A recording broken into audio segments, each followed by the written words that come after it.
Nah, tunjukin di mana? Di mana kamu ditanam?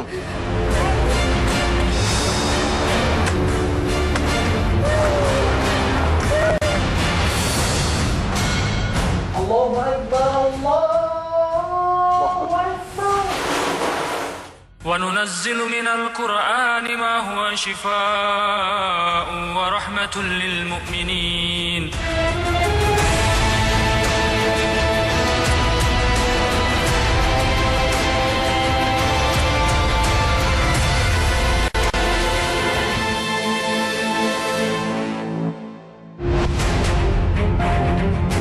Assalamualaikum warahmatullahi wabarakatuh. Pemirsa Rukyah yang dicintai Allah Ta'ala, salah satu hubungan sesat antara jin dan manusia adalah memanfaatkan jin untuk mencapai suatu tujuan yang dilarang oleh Allah. Sebagian manusia bahkan rela bersekutu dengan jin dan setan demi tujuan sihir yang bisa membuat korbannya menderita sakit, membuat rasa cinta, hingga memisahkan pasangan manusia, seperti yang harus dialami oleh Mulia Nuraini. Mbak Lia, Iya. apa yang ingin diceritakan, apa yang ingin dicurhatin nih Mbak? Biar Ustadz Muhammad Faizar dan juga Ustadz Irawan dengar. Mbak. Iya, jadi awalnya gini. Kemarin nggak lama saya mau sholat, tiba-tiba ada yang narik dari belakang. Ada yang narik dari belakang, terus saya selesaiin sampai selesai. Duhur kayak gitu lagi, ada yang narik. Terus pas asar, saya mental. Jadi badannya tuh kayak mental ke tembok loh. Terus dicoba lagi, bismillah, mental lagi. Sampai 3 kali, mental lagi kayak gitu. Terus teriak. Kalau selama ini ada mimpi yang dirasakan enggak? Ada Kuburan mungkin? Iya, mimpiin orang meninggal, mimpi dikejar-kejar ular. Separuh tubuh sakit mungkin? Kaki paling. Sakitnya kayak apa? Kesenggeram. Daerah mana yang sering sakit? Kaki kanan. Sering mimpi ini enggak? Seakan-akan jatuh dari tempat tinggi? Sering banget. Sering? Iya. Sampai kebangun itu. Saya rasa ini jenis-jenis ilmu pelet. Kalau seperti ini keadaannya. Hingga mata yang dia serang. Sekarang matanya sering ngerasa buram atau kunang-kunang? Iya. Nanti akan kita obati juga insya Allah.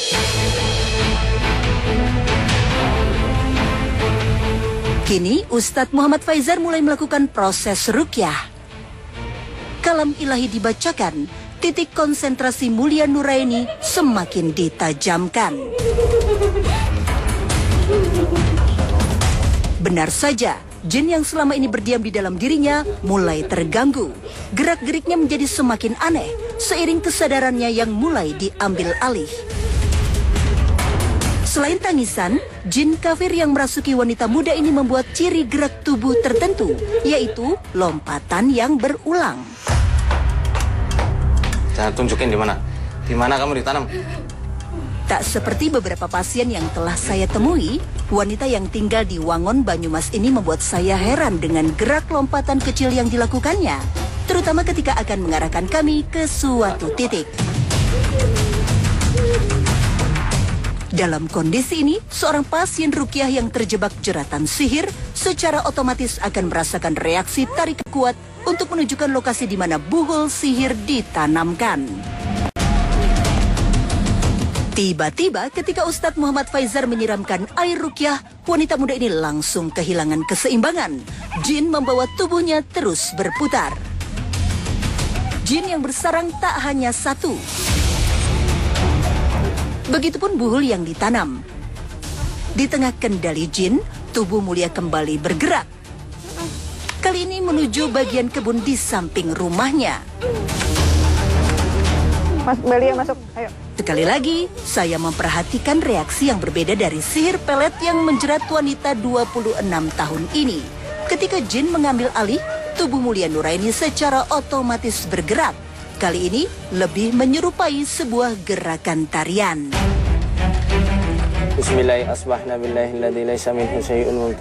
Faktanya, sihir pelet atau pengasihan telah melegenda di kalangan masyarakat Indonesia. Salah satu pengasihan bahkan konon punya kekuatan untuk memikat lawan jenis tingkat tinggi. Ustadz Muhammad Faizar kembali merukyah air dan garam. Oh, ini sudah memang. Target lokasi rukyah berikutnya adalah sumur di bagian belakang rumah. Jin telah terpojok, tak bisa lagi mengelak ketika kami menemukan tempatnya selama ini bersarang. Hal ini terlihat dari tangisan Mulia ketika kedok sihir pelet mulai terbongkar. Ya, pemirsa, sumur ini menjadi ladang kehidupan dan bahkan biasanya menjadi sumber penghidupan di dalam rumah tangga. Nah, biasanya para tukang sihir sering sekali meminta denah rumah dan mereka akan mentarget sumur dan juga di area-area yang vital di dalam sebuah rumah. Maka ketika kita bacakan ayat ruqyah khusus yang dituliskan oleh Syekh Wahid Abdul Salam Bali hafizahullah taala, seketika itu juga jin yang ganggu Mbak Lia selama ini bereaksi lebih keras daripada sebelumnya. Nah, selanjutnya baru kita akan berikan air yang ada di sumur ini untuk langsung disiramkan ke bagian tubuhnya. Sambil disiramkan air sumur yang telah dirukyah ke seluruh badan, Mulia juga terus meniatkan di dalam hati untuk meluruhkan semua titik sihir lewat jari-jarinya. Sok-sok, sok-sok. Di sela-sela jari juga. Alhamdulillah, setelah melalui proses panjang, kini kondisi Mulia semakin membaik dan sudah bisa mengendalikan diri. Alhamdulillah pemirsa, setelah kita berikan air sumur, ya, yang ini sumur keluarga ya, sudah lama? Oh, justru orang-orang sekitar itu lebih baik lagi.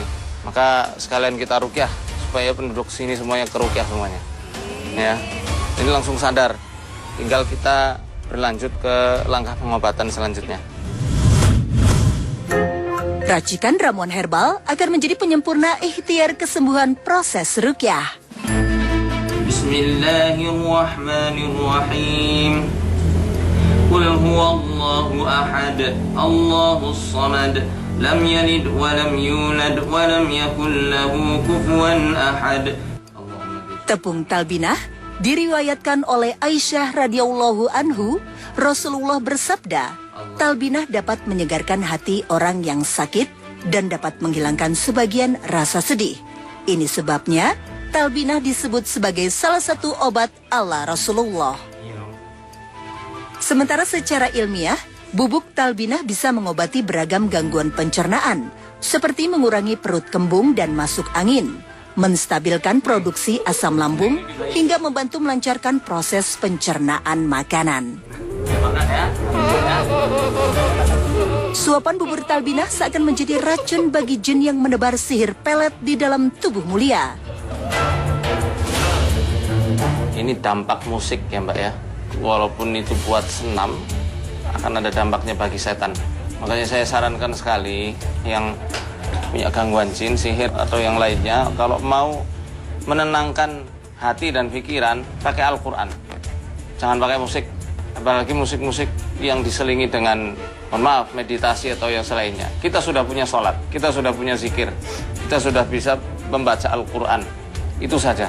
Dan insya Allah kita akan menemukan ketenangan hakiki yang gak pernah bisa dicapai oleh ritual apapun. Saatnya berlanjut ke herbal tahap kedua dari proses ruqyah. Bismillahirrahmanirrahim. Sambil di sauna, Ustadz Muhammad Faizar kembali membacakan ayat ruqyah. Proses sauna seperti ini memakan waktu sekitar 15 menit. Inna ilahakum lawahid, Rabbus samawati wal ardi wa ma bainahuma wa rabbul masyariq. Inna zayyana as-samaa'a ad-dunya bizinatinil kawakib wa hifdhan min kulli syaitanin marid. لا يسمعون إلى الملأ الأعلى ويقذفون من كل جانب دحورا ولهم عذاب واصب إلا من خطف الخطفة فأتبعه شهاب ثاقب. Tahap terakhir, setelah di sauna, kini wajah Mulia akan diberikan masker. Campuran dua bahan madu dan kayu manis punya manfaat sebagai antimikroba. Kayu manis bermanfaat sebagai astrigen untuk mengecilkan pori-pori wajah. Selain itu juga berkhasiat untuk menyembuhkan luka dan anti penuaan dini. Allah Subhanahu wa Ta'ala telah memberikan solusi yang sangat sempurna bagi seluruh manusia, yakni Al-Quran dan juga sunnah dari kekasihnya yang mulia Rasulullah Muhammad SAW. Ketika ruqyah, mungkin gangguan jin dan sihir terlepas saat itu juga. Namun ingat ya ikhwah, bahwasannya jin itu adalah sebuah penyakit yang mereka bisa berpikir. Mereka bisa menyusun strategi yang bisa menyerang korbannya kapan saja ketika korban itu melemah.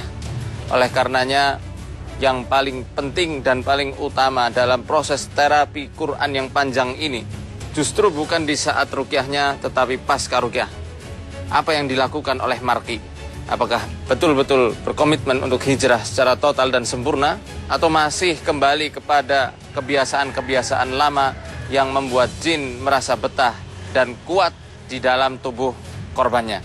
Ibnul Qayyim rahimahullah menjelaskan, di antara amalan-amalan yang dapat menguatkan hati manusia adalah dengan membaca Al-Quran. Tetapi baca Quran yang bagaimana? Ibnul Qayyim rahimahullah menjelaskan, la syai'a anfa'u lil qalbi min qira'atil Qur'ani bitadabburi wa tafakkur.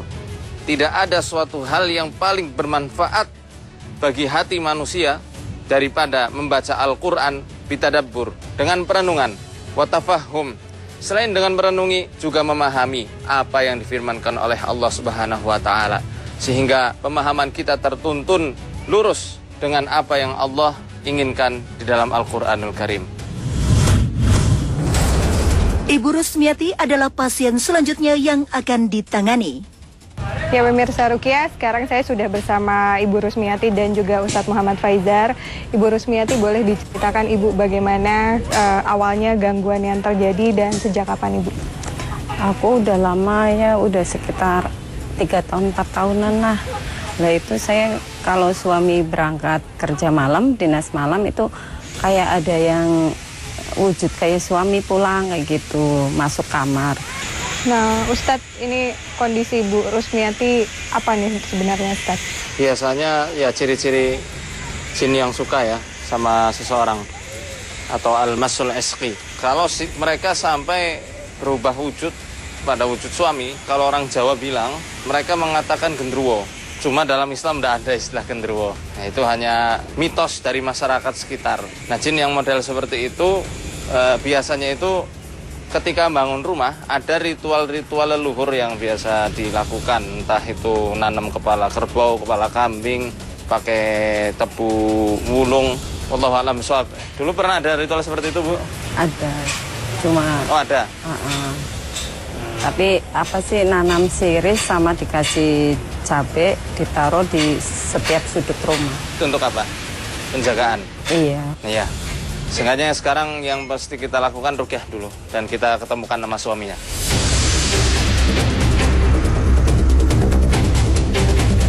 Maram, Ibu. Dengan ditemani sang suami Bapak Bambang, proses ruqyah langsung dilakukan. Seketika tubuh Ibu Rusmiati tak sadarkan diri. أعوذ بالله من الشيطان الرجيم بسم الله الرحمن الرحيم الحمد لله رب العالمين الرحمن الرحيم مالك يوم الدين. Ketika ayat demi ayat dibacakan, jin yang selama ini berdiam di dalam tubuh wanita yang tinggal di Purbalingga, Jawa Tengah langsung bereaksi dengan menangis. Ghairil maghdubi alaihim waladdallin.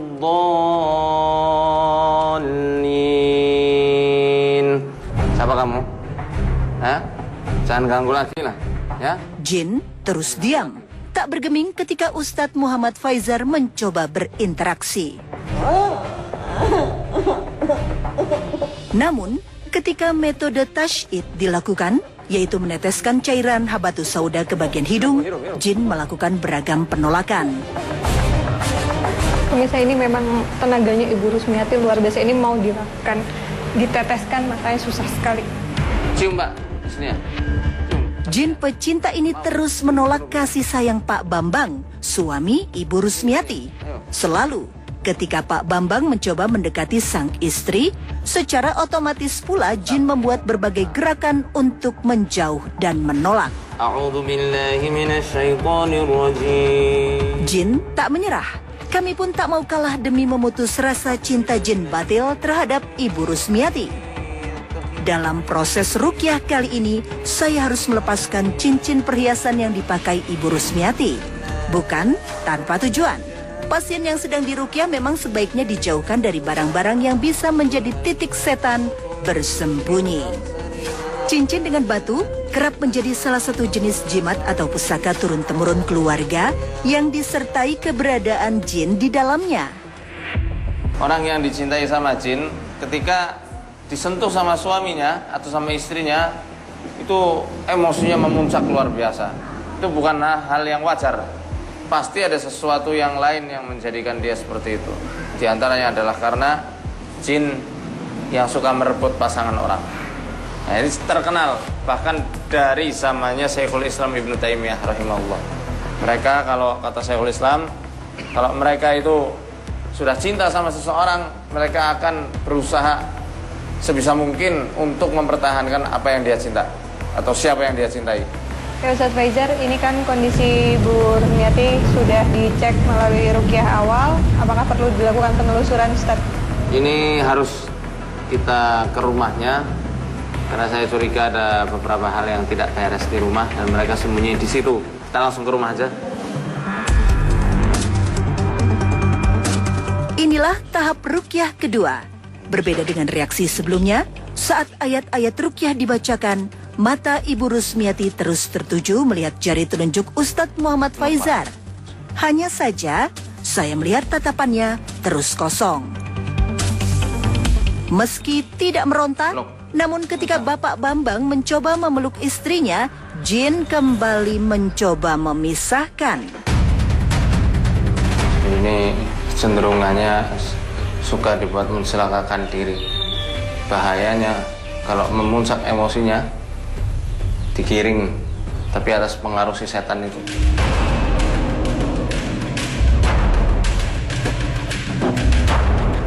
Ustadz Muhammad Faizar kali ini menggunakan pisang. Buah ini akan menjadi pemancing untuk mengecoh jin yang bersemayam. Ayo makan. Nah, Lihatlah, ini bukan senyum Ibu Rusmiati. sudah mulai merasa nggak nyaman Bu Rusmiatinya. Dan pisang itu sebenarnya buat pancingan. Wallahu a'lam bishawab. Karena dulunya waktu bikin rumah ngasih ritual-ritual pisang itu di atas atap. Walaupun alasannya supaya sodakoh bagi para tukangnya, yaitu mengundang suatu kepercayaan tersendiri. Setan suka di situ main. Dan inilah ciri khas orang Jawa bilang gendruwo itu. Kalau dalam Islam namanya bukan gendruwo, tapi ghaul atau ghilan jamaknya. Mereka itu penyihir-penyihir bangsa jin yang suka menampakkan diri menjadi wujud penghuni rumah. Syirik yang dilakukan dalam bentuk apapun adalah dosa. Proses pembangunan rumah yang disertai pemberian sesajen menjadi gerbang lebar untuk jin masuk dan menjadi bagian dari kehidupan penghuninya. Akhirnya, jin berhasil diruqyah dengan media buah pisang. Saya mau tanya nih, ada ndak sumur yang kebuka di rumah ini?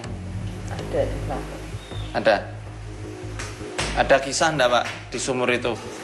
Dulu waktu mau pembuatan sumur, tukangnya bilang kalau ada anak kecil, sama tukangnya kelapa muda sama rokok. Ya pemirsa, kelapa muda dan rokok itu bisa jadi malapetaka yang besar ketika ditujukan untuk pada selain Allah Subhanahu wa taala, apalagi untuk sesajen bagi para setan. Cara yang disunahkan Nabi SAW sudah jelas. Adzan atau dibacakan Al-Qur'an di situ. Atau baca ayat-ayat atau doa-doa perlindungan. A'udzu bikalimatillahi tammah min syarri ma khalaq. Dikasih itu mereka semakin melunjak dan bisa jadi setan kecilnya itu masuk ke sini. Makanya tadi nangis di awalnya sama seperti anak kecil. Ada yang seperti monyet, ada yang kayak anak kecil, itu semua tergambar. Tadi waktu makan pisang kok muntah-muntah hebat seperti itu? Apalagi waktu Bapak cerita tuh apa yang dirasakan? Panas, terus kayak mual sampai sini. Inilah sumur tempat jin pecinta mencoba mengambil nyawa Ibu Rusmiati. Untuk menghilangkan pengaruh negatif dari keberadaan setan dan jin, kini Ustadz Muhammad Faizar akan meruqyah rumah dengan menggunakan air, garam, dan serbuk bidara. Seketika, Ibu Rusmiati langsung menangis. Tubuhnya bergetar. Pandangannya tak lepas dari Ustadz Muhammad Faizar yang sedang menyiramkan seluruh sudut bagian belakang rumah.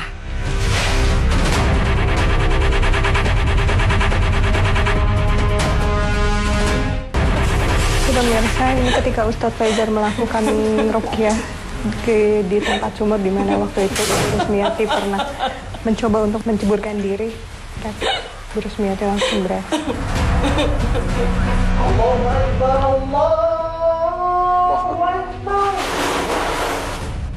Azan dikumandangkan, hancurlah seluruh dinding pertahanan dan persembunyian jin yang selama ini menghantui Ibu Rusmiati. Allahu Akbar, Allahu Akbar. Allahu Akbar, Allahu Akbar. La ilaha illallah. Dan ketika azan selesai, tubuh Ibu Rusmiati langsung lemas. Ustaz Faizar, kenapa tadi di bagian sumurnya diazankan dan ini kondisi Ibu Rusmiati begitu azan selesai langsung? Hadis, tapi ini dari Umar bin Khattab radhiyallahu anhu. Beliau mengatakan, kalau kamu melihat as-sa'ali atau merasakan gangguannya, as-sa'ali penyihir-penyihir dari bangsa jin yang suka menampakkan diri, fa idza ra'aitum minhum syai'an fa'adinu, maka kumandangkan adzan. Karena dengan adzan yang dikumandangkan akan meluluh lantahkan seluruh kekuatan sihir dari bangsa jin penyihir tersebut. Setelah dibasuh dengan air sumur, alhamdulillah kondisi Ibu Rusmiati semakin membaik. Allah Subhanahu wa taala berfirman di dalam surat Jin ayat 6. Wa annahu kana rijalun minal insi ya'uduna birijalin minal jinni fazaduhum rahaqa.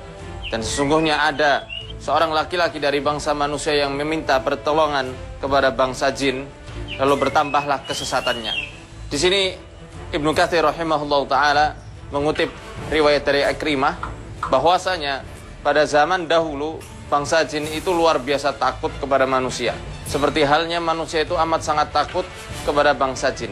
Bahkan jin itu lebih takut lagi. Wa kana al-insu idza nazala wadiyan harbal jin. Dan bahkan kalau ada seorang laki-laki dari bangsa manusia turun ke suatu lembah, maka jin yang ada di situ semuanya akan kabur.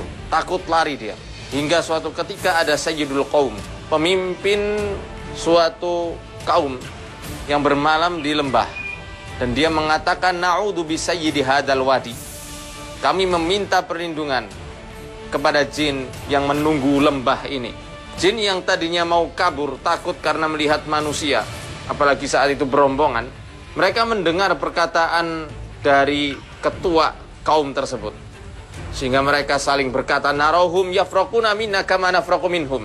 Hai teman-teman, kami melihat mereka, ternyata mereka itu takut sama kita sebagaimana kita dulu takut sama mereka.